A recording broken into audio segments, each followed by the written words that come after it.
If that happens, part of the challenge is the district going to be gerrymandered so that it's likely to pass? I think it would make sense, politically speaking, it makes sense for whoever determines what that district looks like to cut the edges of it around a district where it's highly likely it's going to pass. I mean, their job as a bureaucracy is to continue this project.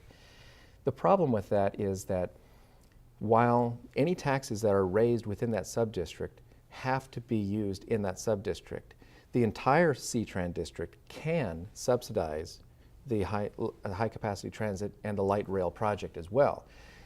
So the challenge is, if they create the subdistrict, how much will the rest of C-Tran have to funnel into, and so the regular districted citizens, how much money will they have to funnel into the high capacity transit?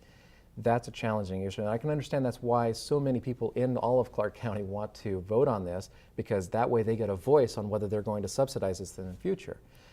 And I think we have some pretty compelling evidence that there's not a mandate for the light rail over the I-5 bridge yet.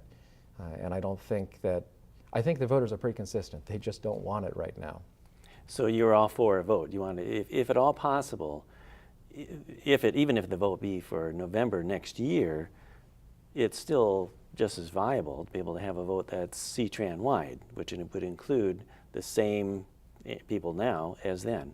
Right. So you would support and you would encourage people to have a voice in that, be able to have a vote in Washougal as well, right? Yes and no. The problem with that is it's once again a tax increase. That vote would very likely not be a vote on vote on the CRC project or a vote on light rail. It would very likely be a vote on a tax increase. Right, that's the vote I'm talking about. Right. So if it were a straight vote on should we have this project, the CRC with light rail, that's a great thing. Let's have that discussion. But if it's just a vote on let's have a tax increase to fund this new project, I very likely would vote against that and not support that vote. However, having said that, yes, I do certainly want to have my jurisdiction and all of C-Tran's jurisdiction to have a voice in whether that project goes forward. As I say, it is a complicated issue because if the issue is simplified to the point of saying it's a referendum on light rail, that's one thing. But if it's an issue of do we want more taxes, I think we have enough taxes as it is in many ways. Having said that, we have a lot of holes in a lot of budgets, and I can understand how when you're in administration and you're looking at how to balance your budget, let's take for instance C-Tran right now. They have some reserves and those reserves are dwindling. And part of the reason their reserves are dwindling is gas prices are going up, and they have had decreased sales tax because they're funded in large part due to sales tax. So if they have decreased revenues, how do they handle that? Right now they have taken the choice of maintaining all services at the same rate even though revenues are declining. And they've been just burning through their reserves, and you can see where the trajectory is for when they're going to have to start reducing services. So it is a challenging thing to consider what you're going to do with the budgets, and all jurisdictions are dealing with this right now. Mm-hmm.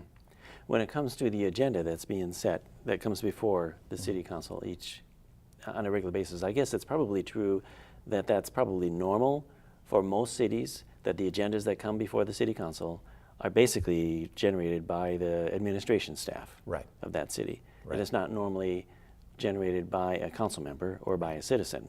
Right. But that still happens, but I guess it's the minority, right? Yes, it's very rare. We've had a few agenda bills that have come through. I've sponsored a couple of resolutions that did not pass, but we still had the discussion as well. And so it does happen occasionally where we will have individual agenda bills which come up, and it's extremely rare, really. And it usually takes a lot of time. Among other things, council members are very good at discussing the issues, but as far as the form of the agenda bills are concerned, it usually goes through our lawyer and the department heads and whatnot that deal with it and say, well, is this a good idea or is this not a good idea? So we have, yes, it does happen, but it's very rare. And it does make sense on some level that the business of the city is to advance the city's business, and the council's business, if you will, is to represent the people. So we're looking out for two different interests. How often do council members normally go in and just see what it's like inside the city administration, businesses or offices, and talk with city employees? Is that a pretty rare occurrence, or? I wouldn't think it's all that rare. I mean, we do, from what I can tell, we have a fairly decent working relationship between the council and the administration, all the department heads. We have committee meetings which meet with, certain different committees do meet with department heads from different offices. And so we do have a good working relationship that I'm aware of. I haven't seen any evidence of them avoiding us or anything like that. I'm glad to work with a lot of very good people, and I'm glad for that. The big challenge is simply just balancing how much does the city have to do versus what should the city be doing. So it's really defining what is the role of the city. Right. And that is a big issue. It's coming up with Washougal too. We actually have two members of the city staff which are working on a mission statement and some historical background behind the mission statement. I personally oppose that on ideological reasons. My main reason for that is I believe that whenever you change the makeup of the council will have a different mission. That is part of the reason why we have votes, is so that the people can determine between different candidates that are running for this office whose vision for the city they appreciate better. And it's a blend. You vote for this candidate over here, you're going to get his voice on the council. Vote for this candidate over here, you get his voice on the council. And it is not a strictly either or thing. There's not just one flip side where there's only two sides of one issue for the council at any one time. We have many, many different issues that we deal with, and it is a complex beast. So it makes sense that you are going to have different agendas for different council members. But ultimately, the purpose of government is to protect life, liberty, and property. And cities can do that. They can also fall down on that job. When it comes to protecting property rights, that is something that cities have been very much overrun by the federal government, the state government. The state has every legitimate right to overrun the city. The federal government doesn't, as we know by the 10th Amendment, but they do anyway. And there are many instances where we've had to pass agenda bills which I know are unconstitutional, and yet if the only standard you use for constitutionality is whether the U.S. Supreme Court has said it's okay, then I would be in the wrong.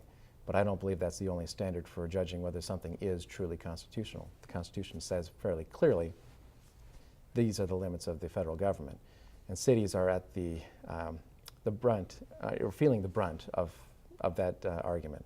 So we have a federal constitution, you know it well. Mm-hmm. We have a state constitution, and I guess that is a monstrosity in comparison, right? Isn't it like maybe the federal constitution maybe several pages? Don't we have hundreds or thousands of pages in the state constitution? Right. Although really the first section is the most important part, because there is a lot of description of how the government works itself, how special elections work, when the legislature meets and how they meet. All of those administrative details are not, they are very important of course, but as far as the average citizen and as far as city governments are concerned, it's the first section that is the most important to know very well. What is the role and responsibility of government? What are the prohibitions that government cannot do? What are the protections that we have? I mean, there's a similar clause to the Second Amendment in our state constitution.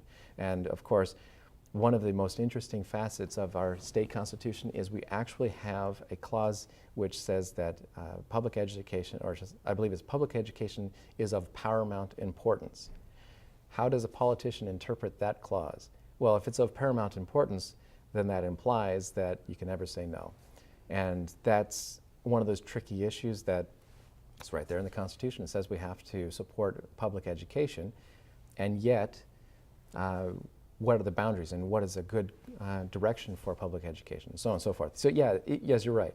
It is a very large document in comparison to the federal Constitution, and definitely has more explanations of what government can and cannot do.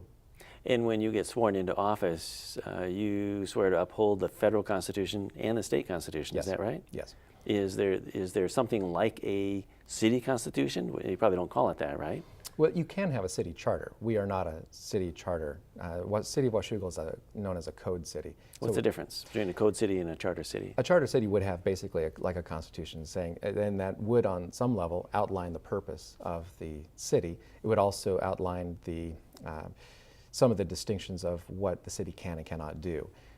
As it is right now, we fall under a certain section of the RCWs which defines which laws we can make and how we make those laws. So it's defined in state law, and it has been working fairly well, and I can see us continuing going down that road for a good long time. So you mentioned that the natural growth or the natural tendency of government is to grow. Is that a fair statement? Mm-hmm.